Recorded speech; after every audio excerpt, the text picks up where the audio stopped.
This is episode 237 of the Stem Cell Podcast, Epithelial and Organoid Systems, with Dr. Ryan Conder. Hey, everybody, we are Daylon and Arun. Welcome back to the Stem Cell Podcast, where we culture knowledge and stem cell research by talking to some of the brightest minds in the field. The Stem Cell Podcast is brought to you by STEMCELL Technologies, a global biotechnology company supporting life science research and fostering communication and collaboration in science. If you like the Stem Cell Podcast, please rate us and leave a review. Be honest. We can take a bit of criticism. We're always looking for feedback on how the podcast can be improved and for suggestions on guests. Today, we have Dr. Ryan Conder from STEMCELL Technologies on the podcast to talk about his research on epithelial and organoid systems. We've also got our usual roundup of recent highlights and stem cell news. That's coming right up. But first, as always, we're reminding our listeners about the ISSCR 2023 annual meeting taking place both virtually as well as in person in Boston, Massachusetts. Advanced registration is open until April 12th, and if you want to learn more about what you can expect from the meeting, check out our previous episode, ISSCR 2023, The Future Starts Here, with ISSCR CEO Keith Alm, President Dr. Haifan Lin, and Dr. David Scadden.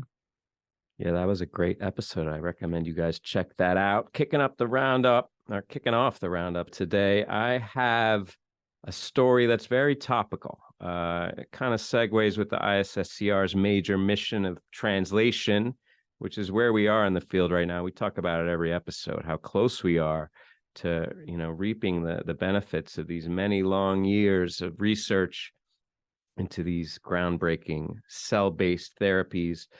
This is about diabetes, right? Approximately 1.7 million children and adults in the U.S. alone suffer from type 1 diabetes.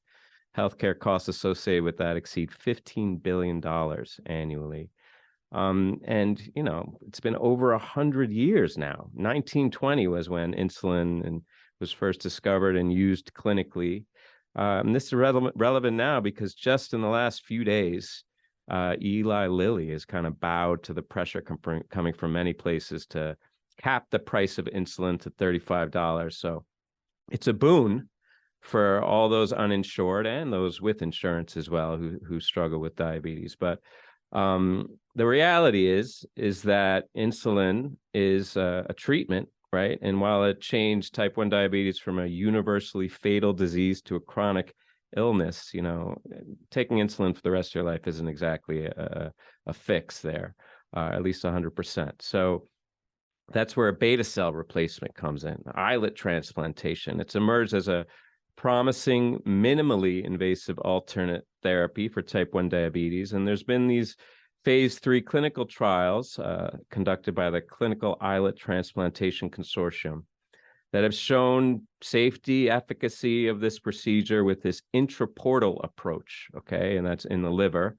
in the portal vein of the liver. And that's laid the groundwork for these cell-based therapies to become reimbursable with patients with severe type 1 diabetes. And that's a watershed. I mean, talking about insurance covering cell-based therapies, it's going to be a conversation we're having a lot more nowadays. But I guess type 1 diabetes and these islet cell transplants are kind of the tip of the spear there. But the problem is that these same trials also show that about 80% of the time, so 4 out of 5 transplants, you need allogenic islets acquired from multiple deceased pancreas donors. And, they're not falling off the shelves there, all these pancreas donors. So they're scarce, and that leads to a limited supply.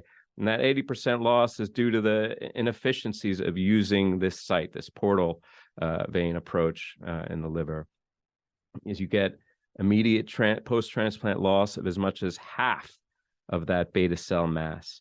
And also the same trials have shown there's progressive dysfunction over time with this intrahepatic islet transplantation approach, such that you have to get back on exogenous insulin as a supplement. The other thing is now, looking forward with these cell-based therapies from pluripotent stem cells, the liver isn't really capable of accommodating these encapsulated islets. A lot of the approaches we're using now are encapsulating for this kind of immune, to be immune blind or for whatever other reason. And you can't really do that into the liver.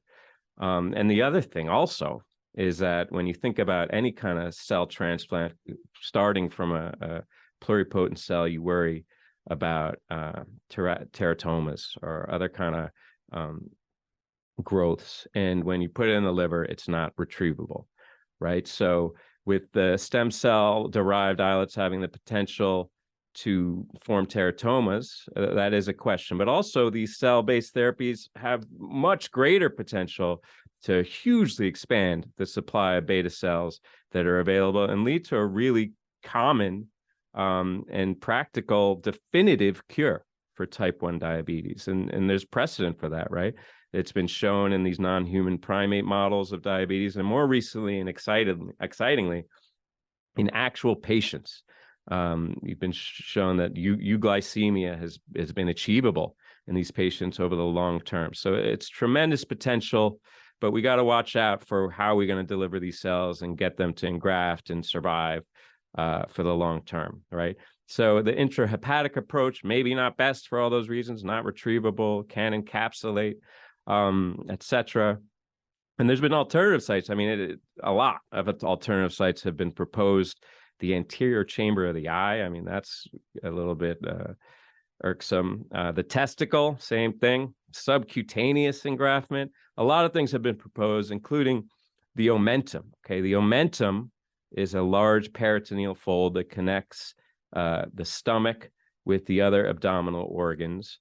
And it has a lot of advantages. It's accessible through laparoscopic procedures. It's got a large surface area, highly vascularized. So when you're talking about any kind of engraftment, the idea that it would be rapidly incorporated into vascular perfusion and stay alive, that's an important factor. So the omentum has emerged as, a great engraftment site potentially. And about 50 years ago, even, the idea of islet cell transplant in animal models was proposed in omentum and tested with some efficacy. But, here we are 50 years later. And the idea of the omentum serving as a graft site, it hasn't been demonstrated in either non-human primates or, of course, humans. So that was the goal of this study by G. Lay's group at Harvard Medical School. And it's pretty much that whole run-up. You pretty much know what I'm going to say here. They use the omentum as a graft site, but they engineered it a bit. They used this is all in monkeys, right? So this was a really strong preclinical evidence in support of the omentum if it worked out. And they engineered the graft a little bit by using this plasma thrombin that was derived from the actual host. So the immune question wasn't there, although immune rejection comes in just a second. So I'm not exactly sure why, but it provided a strong matrix to kind of stick the grafted islet cells in the omental site. And this was an allogeneic transplant of actual pancreatic beta cells, islets, from another primate donor, allogeneic donor. And the payoff was they showed that within a week of the transplant, each of these primates, there were 3 of them, achieved normal glycemia and insulin independence, and they remained euglycemic until the end of the experiment, which was 3 months later. And here's the key. In each case, success was achieved in islets recovered from a single donor. So I think this is kind of a template for doing islet cell transplantation that could be incorporated tomorrow with human patients and really maximize the scarce tissue that's available. And mechanistically, they showed with histology that these grafts were really robustly revascularized and reinnervated, suggesting that this is how it worked. The graft site of the omentum was actually quite amenable to survival of the tissue and function. So, I mean, I wouldn't say this is a bombshell, but I'd say it's a very nice story from G. Lay's group in Cell Reports Medicine that I think we're going to need to see a lot more of these studies, just practical tests of how we can get cells into people, how we can get them to survive and function in a practical and consistent way. And so I was really pleased to see this. And for me, I do a lot of engraftment of ovarian tissue, And I think that for me and other researchers that are looking at transplanting cells, this is maybe a boon, looking at the omentum as a graft site just for testing any kind of xenograft model. So exciting work from the Lee Lab, and I think a lot of future studies that may incorporate this approach. Yeah, it's exciting. It's like you said, not necessarily a bombshell, but a really nice tool in the arsenal for transplantation studies.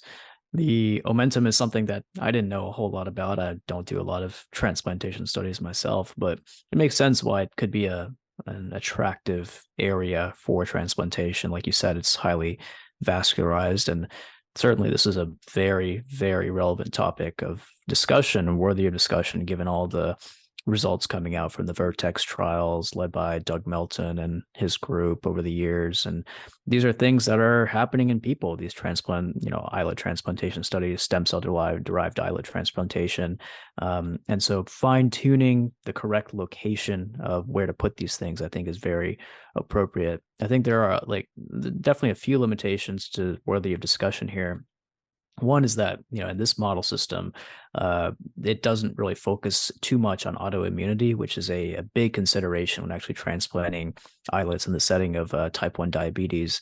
The purity of the islets that they're actually using is pretty pure, from 80 to 95%, but apparently, human preparations might have as many as 70% exocrine tissues that could induce inflammation and some other problems. But I think if you use a stem cell derived islets, that the hope is that that's going to be very pure, 99% purity of stem cell derived islets. So perhaps that's not a major concern. And then there are some differences between the human and non-human primate omentum, so species specific differences to look into.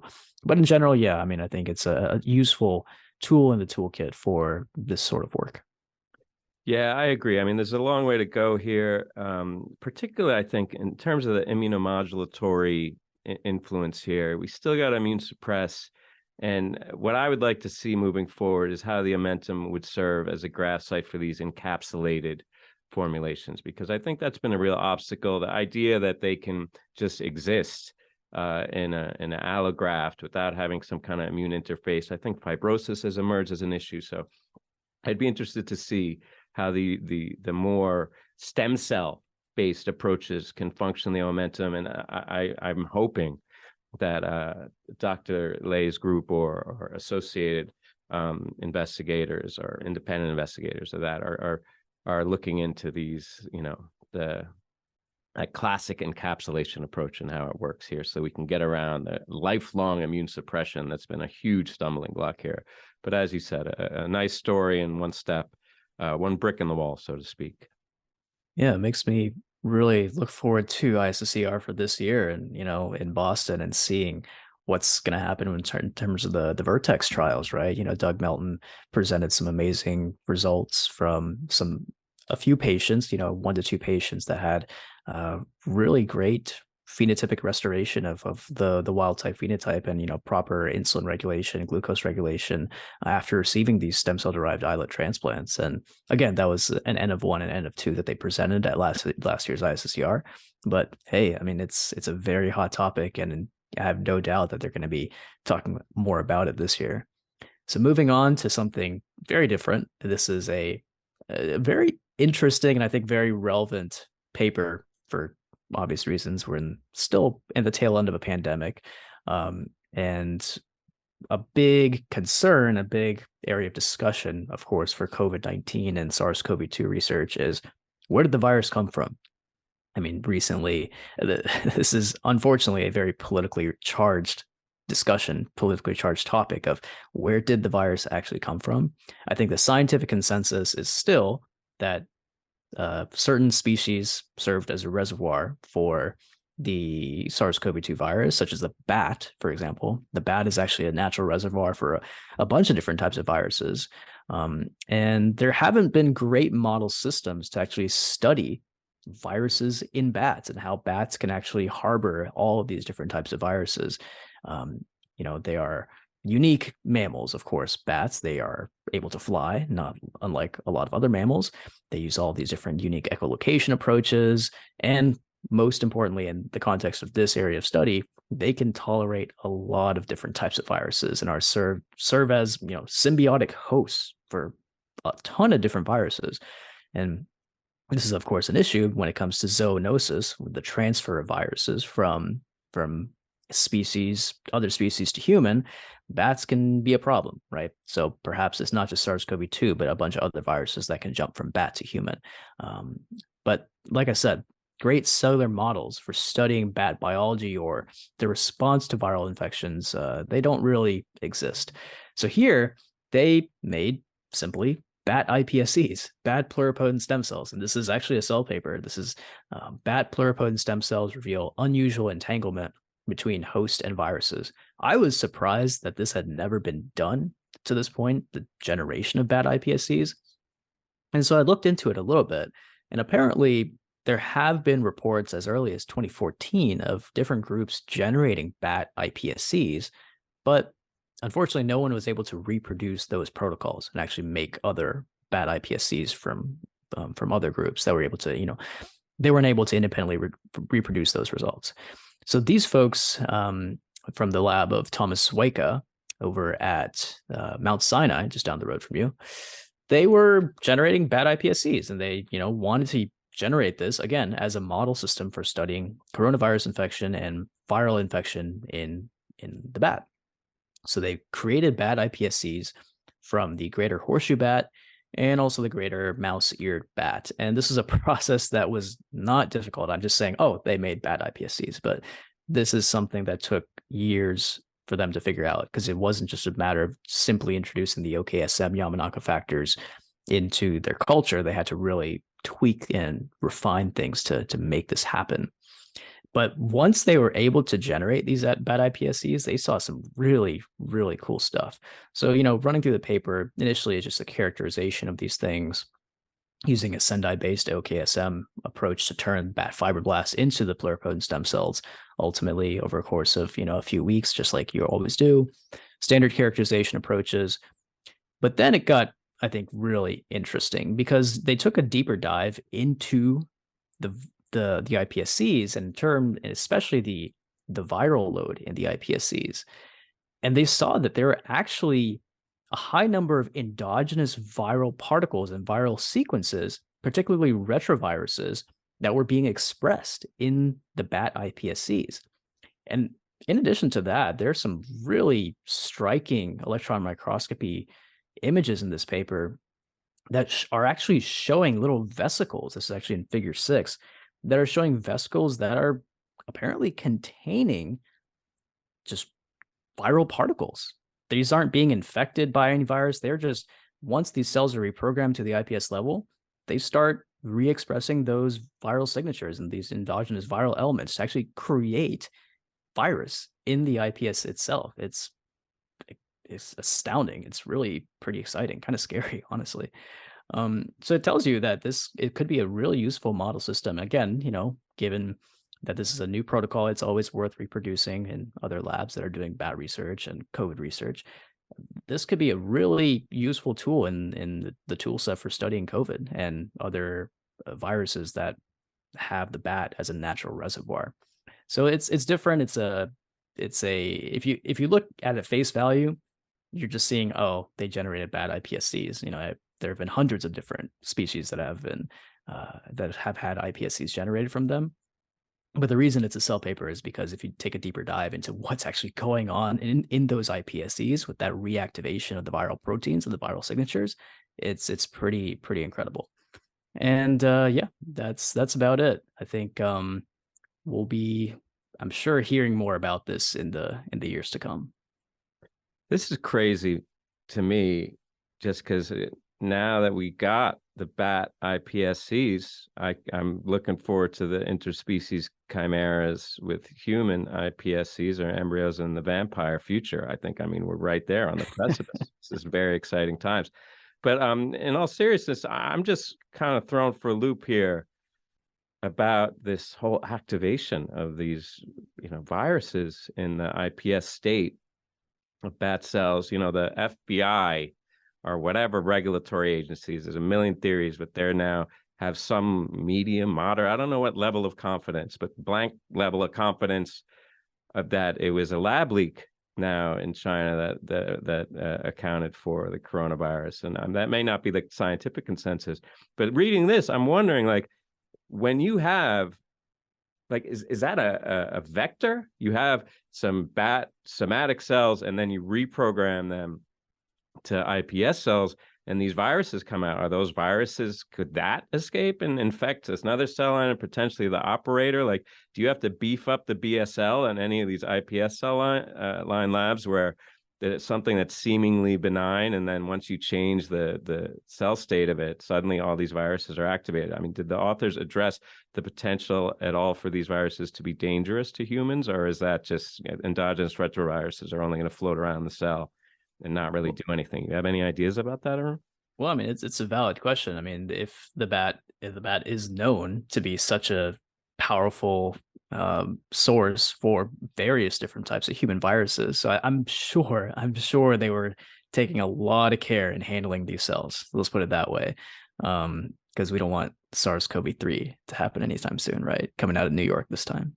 Yeah, no kidding. I mean, I'm glad Mount Sinai is a little bit uptown, but still a bit too close to home for me. I've got another story here that's a little bit less unnerving about Duchenne muscular dystrophy, where, you know, there's a lot of these muscular dystrophies that we describe, but Duchenne's probably perhaps one of the most characterized. It's a progressive muscle wasting disorder that it results from the abolishment of functional dystrophin being produced. And that dystrophin typically provides a structural stability to skeletal muscle and maintains the muscle strength and flexibility and protects the sarcolemma from contraction-induced injury. And in these DMD patients, the muscle fibers are damaged and undergo this necrosis repair cycle that progressively leads to just a failure in the stem cell pool.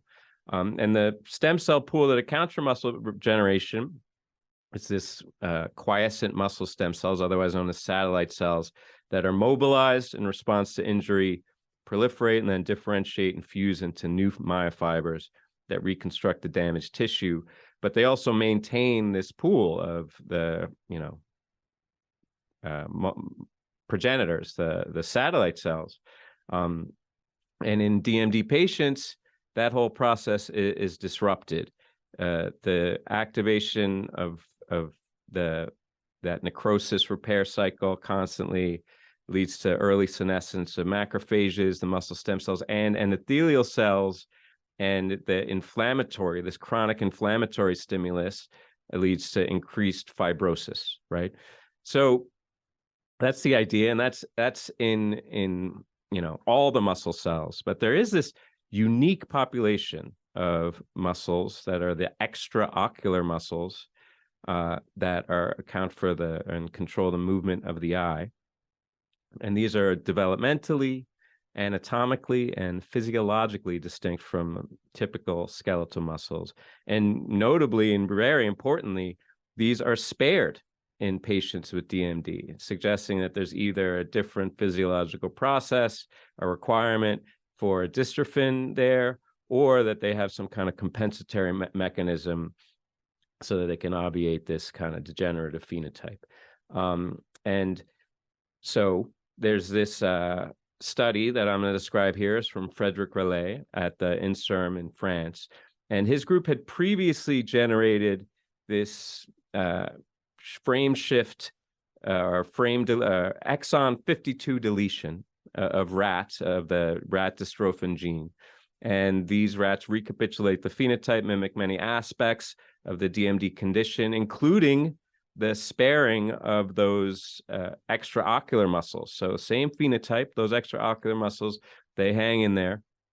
And so they used this model to try and unpack that process and understand how the muscles are spared in pursuit of some kind of therapeutic approach, perhaps, presumably. And what they found is that in these extraocular muscle stem cells, the gene encoding thyroid stimulating hormone receptor is highly expressed. And they show that the activity of this thyroid stimulating hormone receptor was activated in these extraocular muscles. And then using forskolin, so TSHR, a thyroid stimulating hormone receptor, downstream effector of that is adenyl cyclase, which we all know frees up cyclic AMP and has the second messenger function, which activates protein kinase A. And, cyclic AMP is a key regulator, and adenyl cyclase is a key regulatory pathway in effectively all cells of the body. But what they found using forskolin, which you can use to activate the adenyl cyclase downstream signaling of thyroid stimulating hormone receptor, they show that if you use forskolin, you can reduce senescence of these skeletal muscle stem cells, increase the regenerative potential, and promote myogenesis, and kind of improving the muscle function in these model rats, the rats that model Duchenne muscular dystrophy. So, I mean, that's it. It's what I love about this story is that it's looking for a unique population of survivors here in the body that have some kind of physiological mechanism for getting around the phenotype of DMD, and then kind of interrogating that in a tractable model and finding an actual therapeutic, in this case, forskolin, which is probably a nuclear bomb to just put in the body at high levels.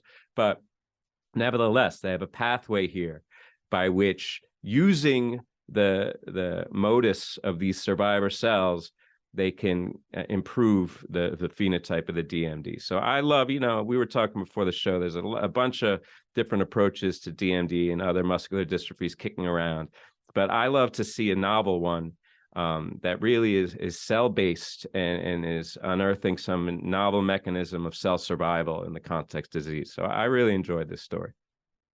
Yeah, it's neat, and you learn something new every day about this particular disease. I had no idea that these intraocular muscles were resistant to the DMD phenotype. That's pretty exciting to see. I mean, yeah, I agree with you. I don't think anybody's jumping at the gun to just give forskolin to everybody, to all these patients, which is, obviously has its own side effects, issues and all of that.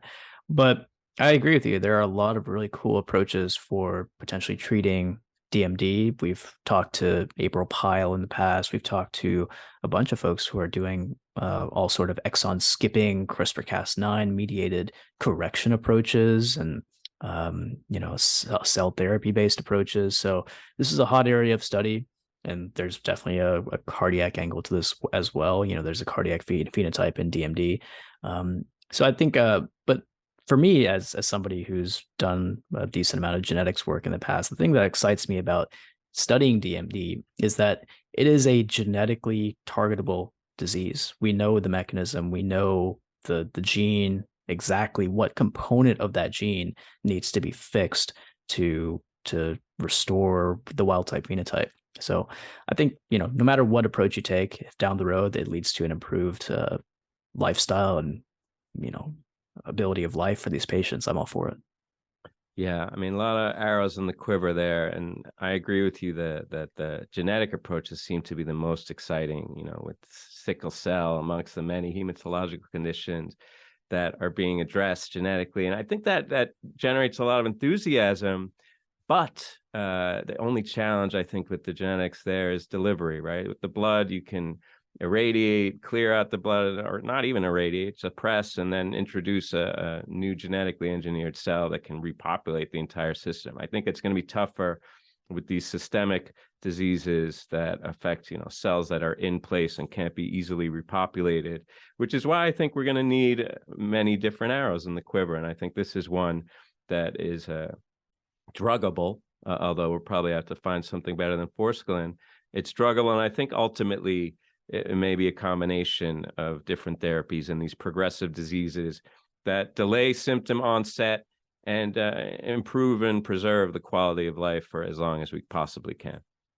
You're going to have to be careful walking around Kendall Square in Boston when you go to ISSCR, because there are a million biotech companies that are working on genetic modification of DMD patients and all that. So that's exactly the approach that they want to take. So we'll see. We'll see what arrow in the quiver actually ultimately is successful. But there are a lot of different approaches out there to address this particular disease, which is exciting. So now we'll move on to something very different. This is a very basic science story with some translational application down the road, maybe.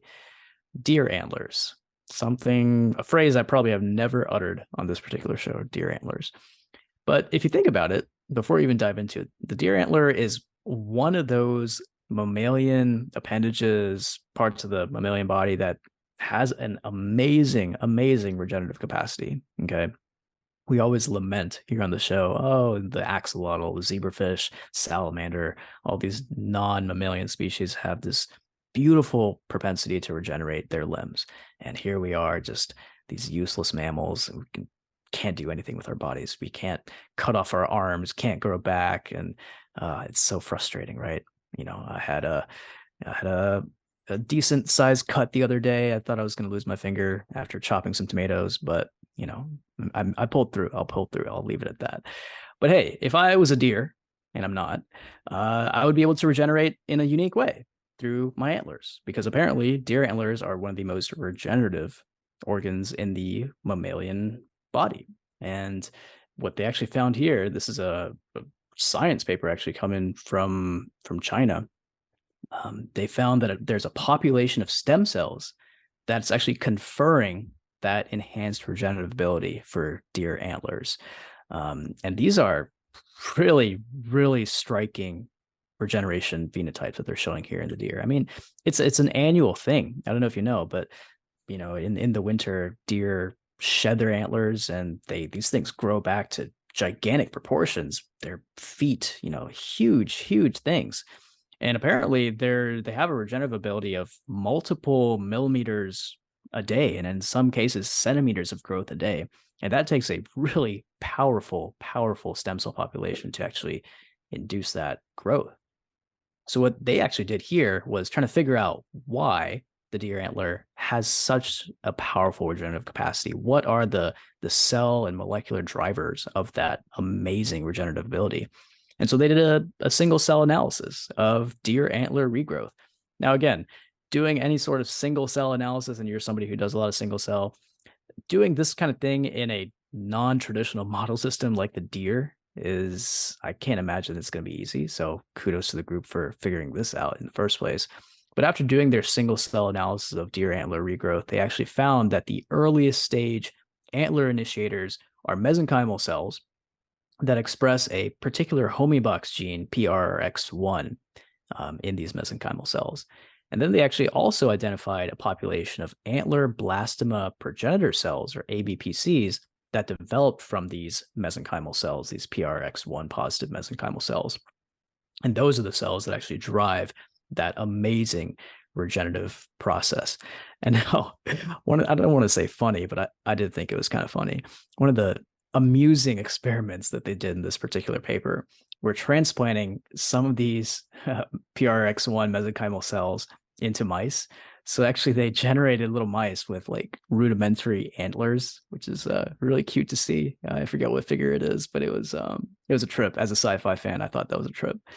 But so they did this cross species comparison to identify that ABPCs are actually present in different mammals, but they're kind of activated at a very low level. In the deer, they're very highly activated.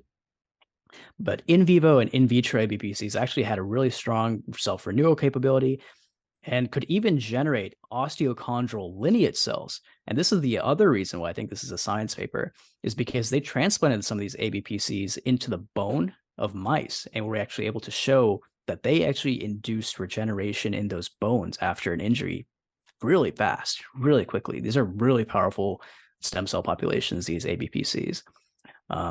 And then they just did a bunch of characterization of the antler regeneration process in the deer from the point at which the antler actually falls off all the way to the full growth of the appendage. So this is one of those papers that's really far out there. There's I think a really good reason why this is a science paper. And this is characterizing an exceptionally powerful population of stem cells in the deer antler with that can actually potentially maintain that regenerative process when those stem cells are transplanted into another portion of the body, or maybe even into another species. So sci-fi at its max here, in my opinion. Yeah, this is out there. Both your stories, Arun, today have been pretty out there. I feel like you've been walking in the woods with Hans Clevers or something. But for this one, I found it so compelling, the idea, because of course the question we always ask a lot of all those guys, like, what's the correlate? Do we have a cell in there that could regenerate? And if so, how do we activate? Here, I love that they did in the cross species comparison identify that there's this a mouse correlate, which is similar to the ABPC that's in the regenerative digit tip. I'm presuming that the digits of the fingers there. So, I mean, that's just such a different an anatomical localization, right? The antlers and the head, the rats and the digit tip. It makes me wonder if there is a correlative cell or a similar type cell in our bodies.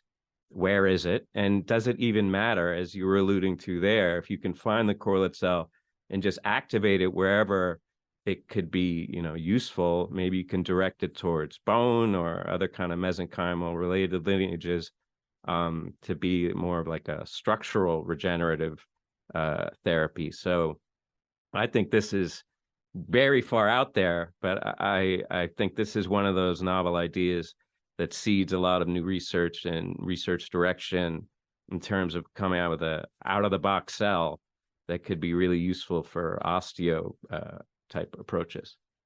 It gives me hope, man. It gives me hope for us big brain primates that, we sacrificed our regenerative ability for the sake of our big brains, but maybe we can use our big brains to bring that regeneration back. I don't know. That's the dream. Okay. Maybe that ABP cell is in the brain, although hopefully no antlers in my brain. That's enough to see antlers on the mice, Arun. I mean, how'd they get that past the IACUC? I'd love to see that. Anyway, we got more to come with an interview with Dr. Ryan Conder from STEMCELL Technologies. But before we get there, I have a message from the company itself. Looking for more information on organoids? Download STEMCELL Technologies' new ebook on organoid research techniques, developed in collaboration with Wiley Publishing. This essential knowledge briefing details the evolution of organoid technologies from discovery to application, including discussion of key milestones and advances of the technology. A review of key publications and annotated reading lists provide further background on many of the topics covered. Download your copy at www.stemcell.com/organoid ebook. All right, you guys, today we have with us from STEMCELL Technologies, the director of Epithelial and Organoid Systems, also adjunct professor at Simon Fraser University in the Department of Molecular Biology and Biochemistry, Dr. Ryan Conder, who is responsible for products and research and development related to epithelial tissues and organoid model systems at STEMCELL Technologies. Prior to joining STEMCELL, he investigated the mechanisms of asymmetric cell division in the adult intestine with Jürgen Noblich at the Institute for Molecular Biotechnology of the Austrian Academy of Sciences. He's also been on the show a couple times before. Dr. Conder, thank you so much for joining us for this chat. Thank you. It's a pleasure to be here. Yeah, and you're, of course, the director of Epithelial and Organoid Systems at STEMCELL Technologies, Dr. Conder, and you've been with the company for a little while. You've been with the company for about a decade now, and starting as a senior scientist before actually becoming associate director and then director in your division. So tell us a little bit about your role, what your day-to-day is like as an organoid biologist, as a manager, and really more so about STEMCELL's push towards using these next generation 3D models, such as intestinal organoids for disease modeling. So give us a day in the life of Dr. Conder. A day in the life. Thanks, Arun. Yeah, thanks for running through the timeline there. It's been exactly 10 years, and a whole bunch of really wonderful thoughts come to me. When I started at STEMCELL, it was really quite a small company still, and in R&D, the organoid technology was just coming out, and at STEMCELL, we were very much a pluripotent stem cell based company. A lot of our research and products were designed around that. So when I came, introducing the organoids was something new, both exciting for me and challenging. So my day-to-day back then was really educating a lot of the people at STEMCELL, introducing as much as educating, but also getting the labs started, really introducing and bringing a new system into the research and focusing on the products that the people in the world we're going to need from this incredible discovery. How could we standardize it? How could we get it into the labs of everybody who wanted to use this new technology? How could we introduce it into biotech companies? So my day-to-day was right back in the lab, and it was really fun. It was really refreshing, getting my hands back on things, and then expanding the group out from there. The transition, as you said, going to associate director and now director has been a real change. Like, it's something that most people through an academic career really have no training in. So my day-to-day is not focusing on how my experiment's going to turn out, what specific questions to ask. It's more, what is the next development that's going to happen with this technology? What are people going to need? Like, how do we predict this and work with them? And in my case, I'm extremely fortunate. I have a lot of groups that work under me now, and the senior scientists who run these, or the team and group leads, are really incredible scientists. They're a great combination of junior people who've come up through organoid-based labs, who have the latest and greatest ideas and techniques on this, and also more experienced scientists that can naturally predict where these technologies are going to go. So a beautiful balance. I feel really lucky to have a bit of both. Yeah, and the way you describe it there, it seems familiar to the kind of academic paradigm or template that we're also familiar with there.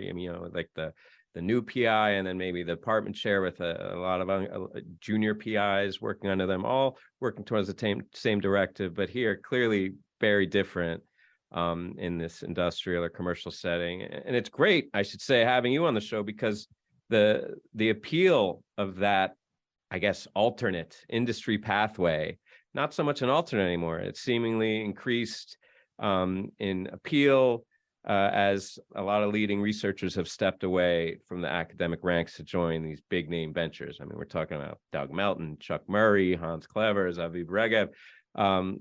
But these are all researchers who are defecting, so to speak, at the peak of their influence and achievement. So I have to ask, do you think we're in the midst of a industrial revolution, if you'll pardon the pun there, that will recalibrate the distribution of early career scientists and trainees between academic and commercial research environments? And if so, what impact do you think that's going to have on, the science? Yeah, great way to put it. There's definitely some key figures moving into very influential positions in biotech, as you said. Whether it's a shift, like a paradigm shift in what's happening, I don't know. I see it more as a better understanding of how these two industries worked.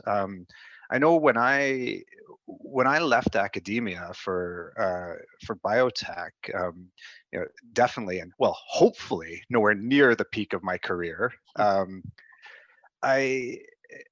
didn't know what to expect. Like, we didn't see this. Biotech was this kind of black box where they developed things, and that was it. I actually recall feelings of being really concerned to mention to my mentor I may be considering a position in biotech. But now, looking out and seeing how it works, and at least at STEMCELL, the integration into academic research and collaborations with academics, these two different fields can actually work together to advance the science, really, because it's both is both of our intentions. So I hope it's not just a shift from one to the other, but more a better understanding of how the two work together. Yeah, I think it's a new world in terms of this dynamic between industry and academia. Even, folks in my position, very junior trainees, a lot of times they don't even consider that traditional academic route anymore, because there are so many opportunities in industry to actually continue those collaborations, as STEMCELL Technologies very often does. So it's really a whole new world out there when it comes to these industry academic collaborations. And I think organoid biology is a perfect ambassador in some ways for this. The applications for organoids are expanding tremendously, and we've talked about all these applications here on the show. And so many industry partners, such as STEMCELL Technologies, are so critically involved in the work that the academic side of science is doing as well, whether it's distributing cell culture supplies and so on, media supplies and all these kind of things. And we've talked about all these different applications of organoids on the show, ranging from disease modeling to drug screening, and actually even recently for studying evolutionary biology, which I think is a really exciting new application of organoid biology. But kind of on the more on the translational side of things, if you had to pick a particular application of organoid biology that you are the most excited about, whether it's drug screening, disease modeling, what would it be, and why are you so excited about that application? Yeah, that's such a great question, and probably the most difficult one you could ask me. There's the obvious ones where you see the shift that you're talking about, and people like Hans going to Roche to seemingly introduce organoids into their drug development pipeline. So seeing how we can start thinking of treatment for patients instead of just a one-off, but as more a precision medicine based approach where we can actually take our dishes of organoids and look at thousands of potential treatments before getting into the patients. Like this one, this is really incredible, hoping what we can see for the next generation.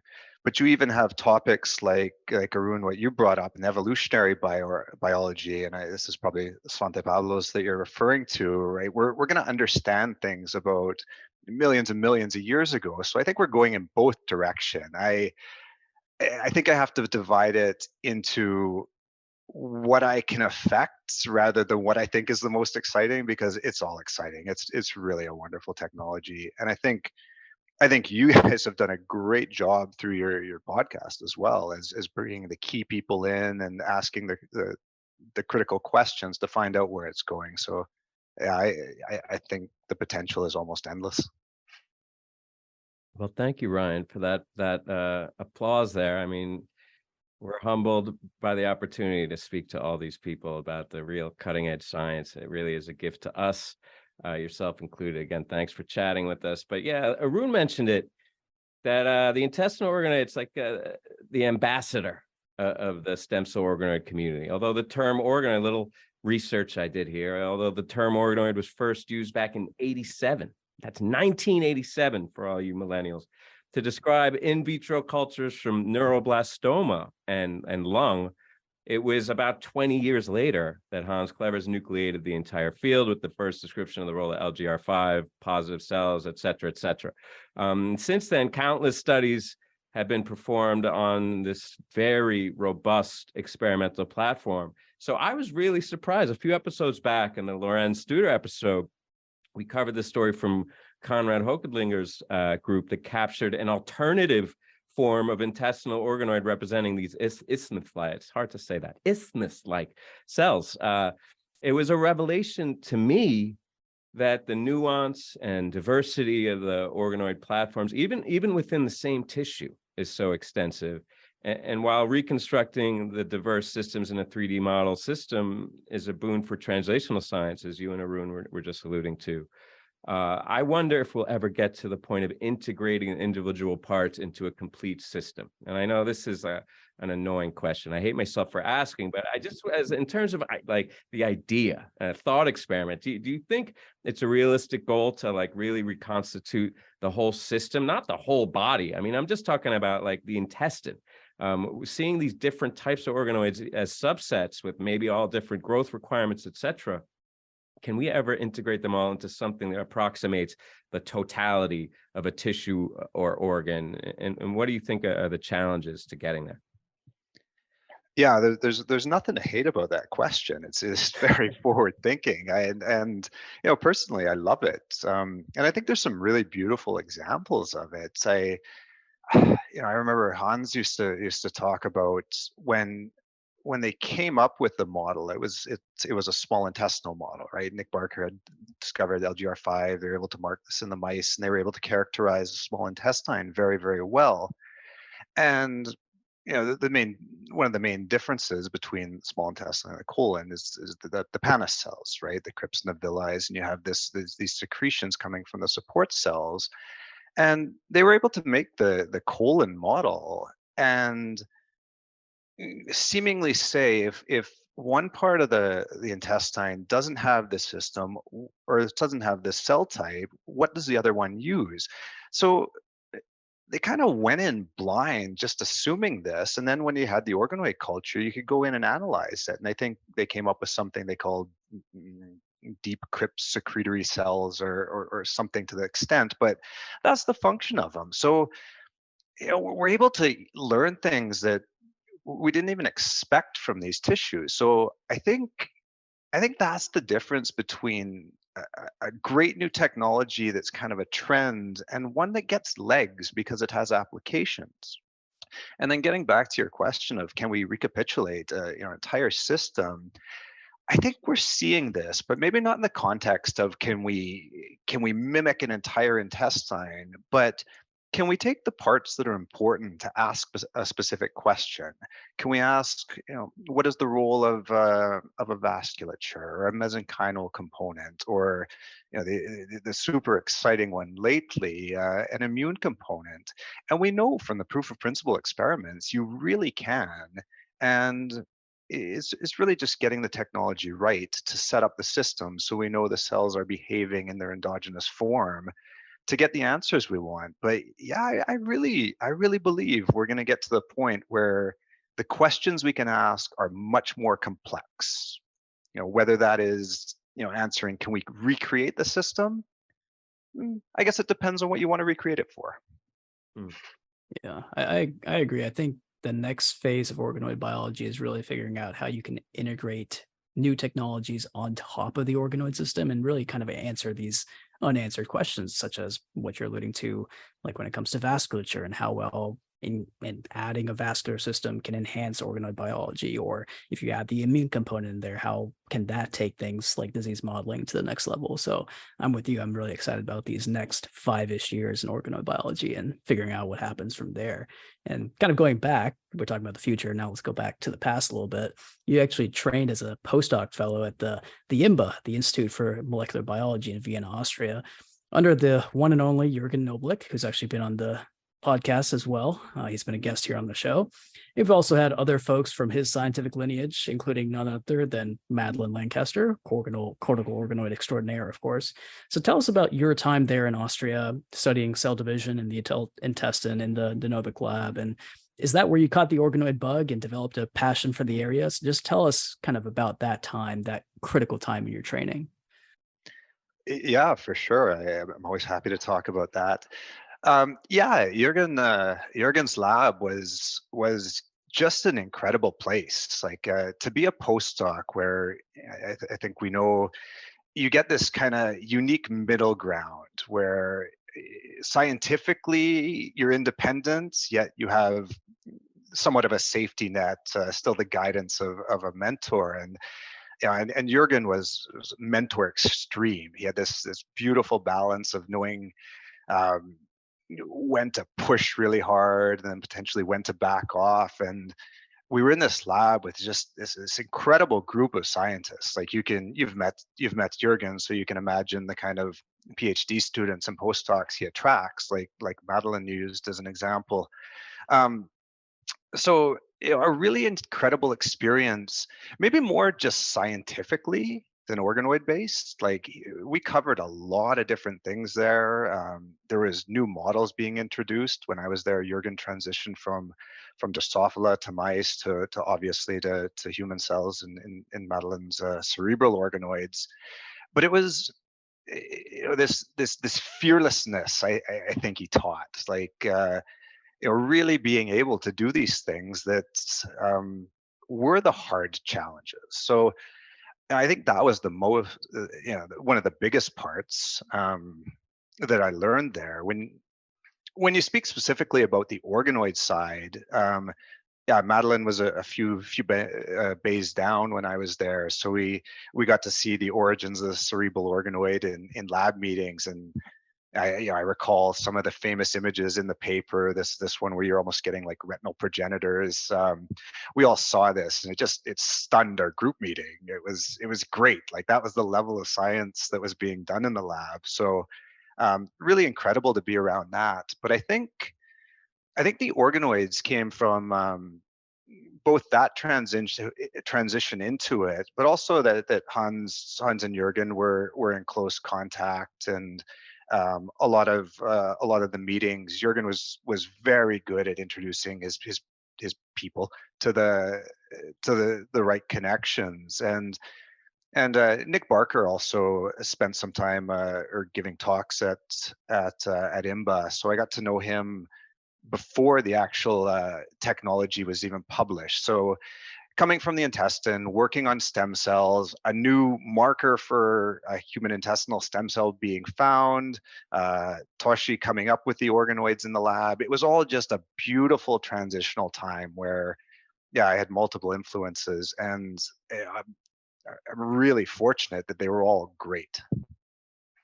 Yeah, your enthusiasm there and recollection is really infectious. And I was really struck by what you said about the fearlessness. I think that's the what I remember most fondly about the training period. If you have a great mentor, they really empower you and act like you can just be irresponsible and just throw out ideas, even though they know that they got to get the grant. They don't let you know the pressure. That's the best kind of mentor that they're feeling, and they unleash you to be your most creative. So yeah, I can recall that fondly, but it seems a bit different from the reputation that you get in like an industrial setting. I mean, of course, the entrepreneurial fearlessness for starting your own company, startup, that's all familiar. That's a trope that we're all really beat over the head with the whole Silicon Valley culture, et cetera. But you know, the reputation of an established industrial giant like STEMCELL or any other big names is not one of fearlessness. It's a more, I think, conservative archetype, or at least that would be the expectation at face value.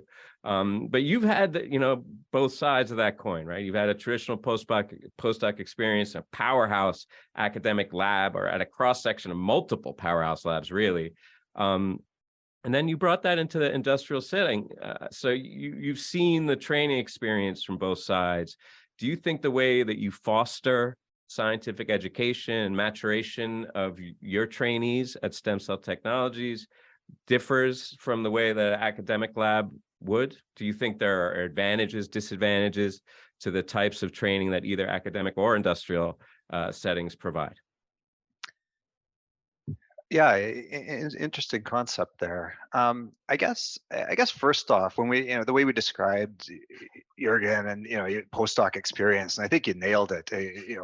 Really, really, how the feeling is.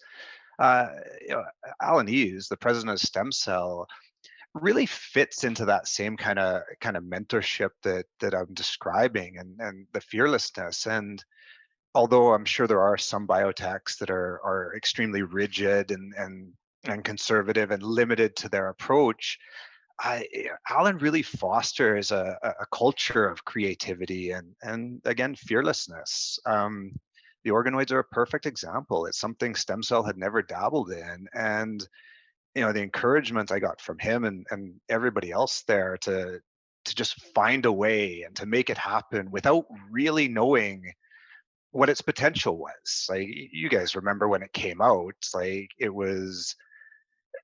was review articles that says it's going to to be the greatest thing in regenerative medicine and precision medicine and disease modeling and drug screening.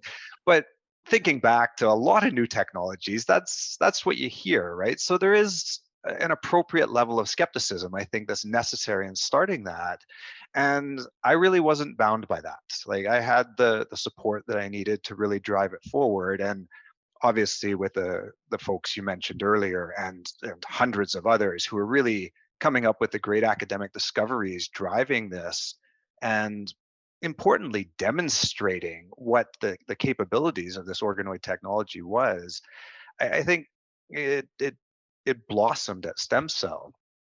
And then when you get back to how I treat my scientists, I try to learn from every mentor. And you talked about Jürgen, and I did spend some time in Hans's lab, and and then Alan at STEMCELL. But even writing my PhD, my very first mentor was a guy named Nick Harden, who, basically taught me the basics of developmental biology and introduced scientific curiosity. So I've tried to take from all of my mentors, again, which I've been extremely fortunate to have, and that's what I try to apply to all of the people that work for me. But again, I've had people who've also come from great mentors. So this combining of styles and having an acceptance and maintaining that curiosity, and instead of directing, listen a lot to what they have to say. It's worked out pretty well, I guess.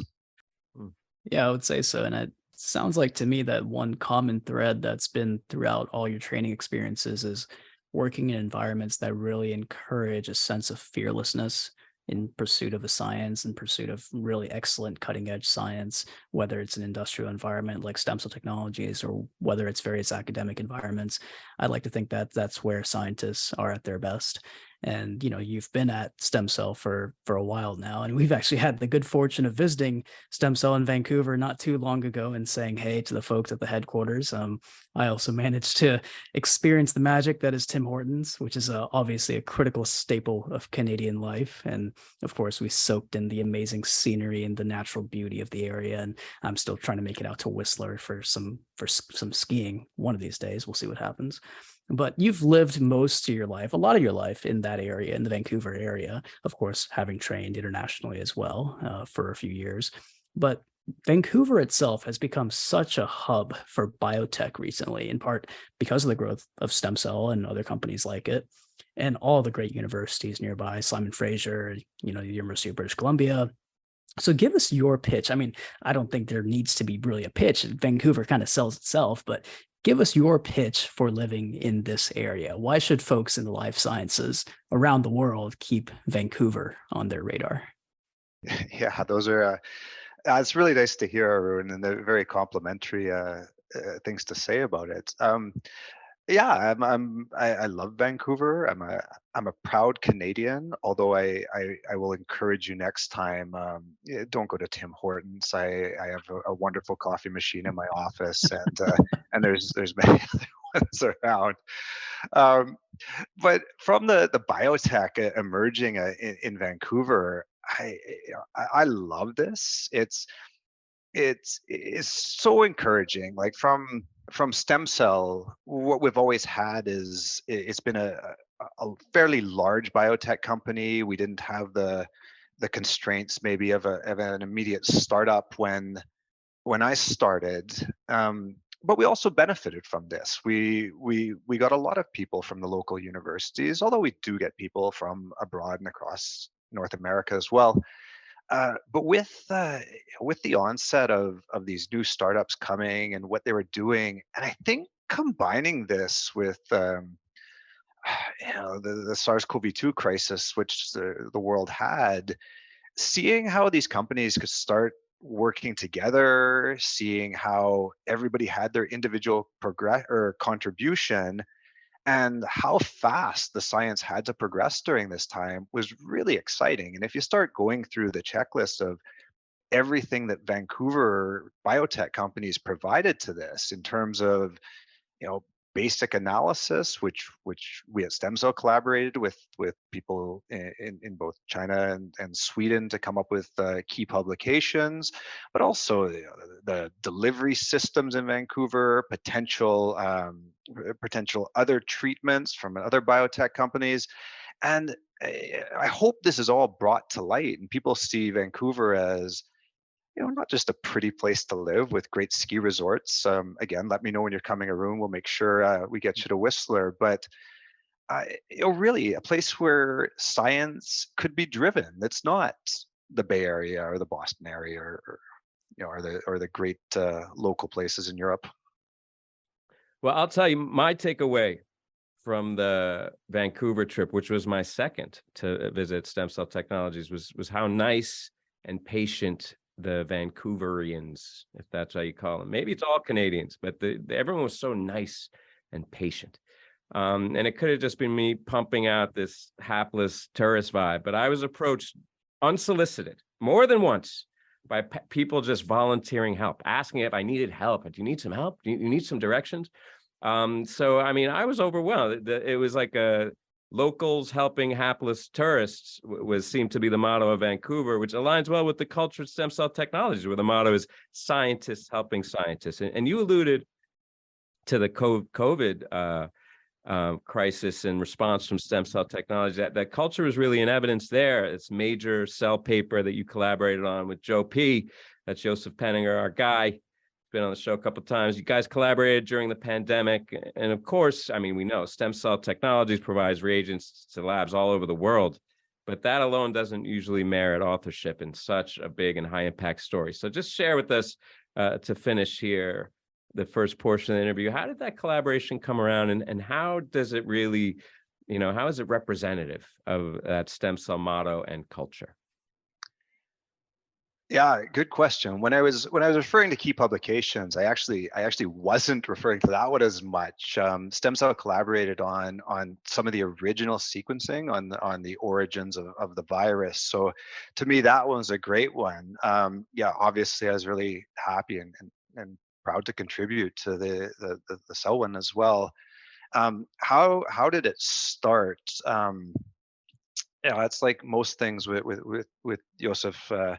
Who I was very lucky. Joseph was the director of IMBA when I was there. So, as much as I've told you I've learned from Jürgen a lot, I was able to be around Joseph and see how he did things and see how his lab performed, and saw the incredible confidence and ability he has as a scientist, but also you end up friends at some point. So I remember when the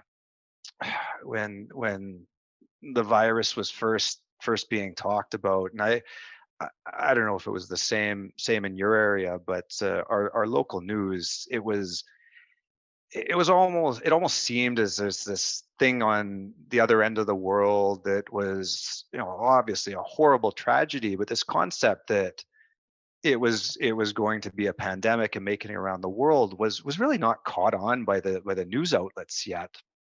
And I got a text from Joseph talking about a previous technology he had working on ACE2 protein, and it was extremely cryptic. It just says it has to be ACE2, and uh, to if I can pass on a bit of advice, when people like Joseph, when you're lucky enough to have them in your career, when they come up with things, you first accept this and agree and say, absolutely, Joseph, let's go, and then figure out what you're doing after, which is really what happened. And the speed, again, which everybody was experienced around the world, which we had within a day of email exchange and texts, we had an isolated form of the virus localized in Sweden that we could work with. We had his company, which could provide the actual reagents to see if we could really dampen this response. We had the organoid technology, which was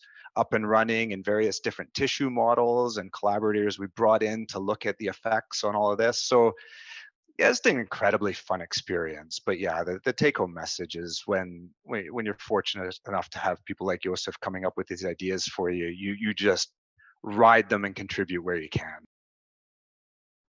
That's an amazing story. I mean, a text from Dr. Joseph Penninger starting this incredible collaboration. Wow. I mean, we can dream of things like that in the academic and industrial world, but you're very well connected to these giants in biotechnology, both overseas and also just down the road. So I think it does definitely benefit you here at STEMCELL Technologies. And so thank you so much for being on the show. We're going to ask you a couple of peripheral questions before you let you go. And these are science peripheral, not directly related to the work that you're doing, but if you had one hobby that you always wanted to pursue because, you just don't have time to do these things since you're the director now of a division at STEMCELL, what is that hobby that you would pursue? And yeah, let's start there.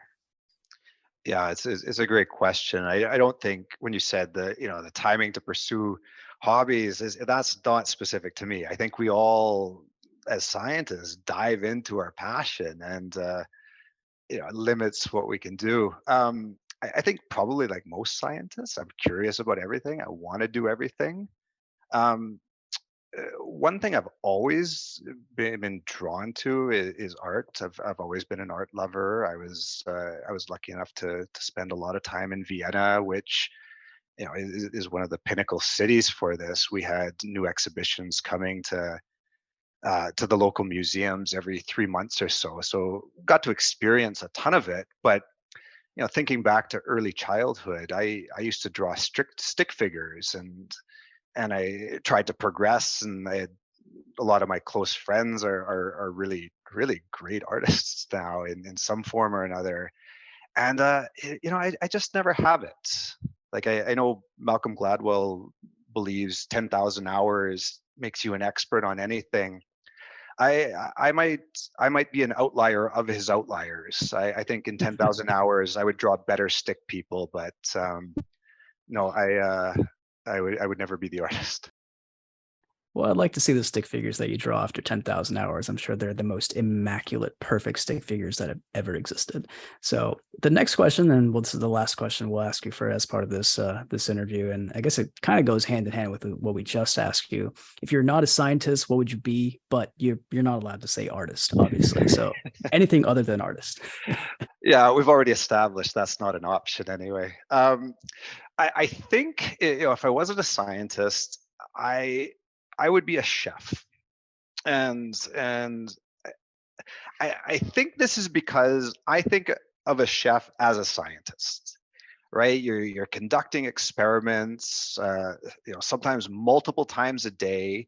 You get immediate data and feedback on what you've done. Depending on your family, sometimes the feedback goes multiple ways. But I just find this fascinating. It's something you can continuously dive into, experiment as wildly as you want, and come up with it. And I guess compared to pure science, you really can enjoy the fruits of your labor immediately. So I've always been drawn to that.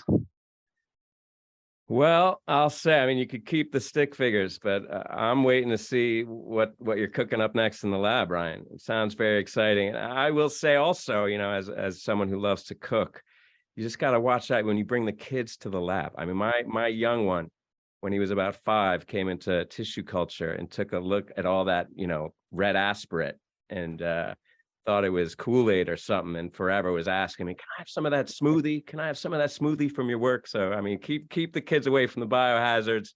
And that goes for the kitchen too. Although I'm betting that you're pretty good with the chef's knife and a saute pan. We'll have to get together one time for a dinner party, but not before we thank you for sharing all these kernels with us and our listening audience. It's really been a joy talking to someone from the other side of the aisle and hearing your unique insights. I mean, my first thing, I'm going to tell my kid to go to IMBA, where you got all the greatest minds in the world and all the great culture as well. Thank you so much, Ryan, for joining us for this chat. No, thank you so much. I really enjoyed the questions. As I'm sure you saw, it was a trip down memory lane, which I really have such great memories of every part in my career. So yeah, thank you. All right, everybody, that brings us to the end of this episode. Don't forget to subscribe to our newsletter at www.stemcellpodcast.com to get the show notes, including an episode summary and links to all the interview and Roundup papers. You can also reach out to us on Twitter at STEMCELL or by email at info@stemcellpodcast.com with feedback or to suggest guests. Thank you guys so much for listening. Until the next episode, I think Arun is going to be walking in the woods with Hans Clevers looking for new stories and stem cells. Just wait and see what he comes up with.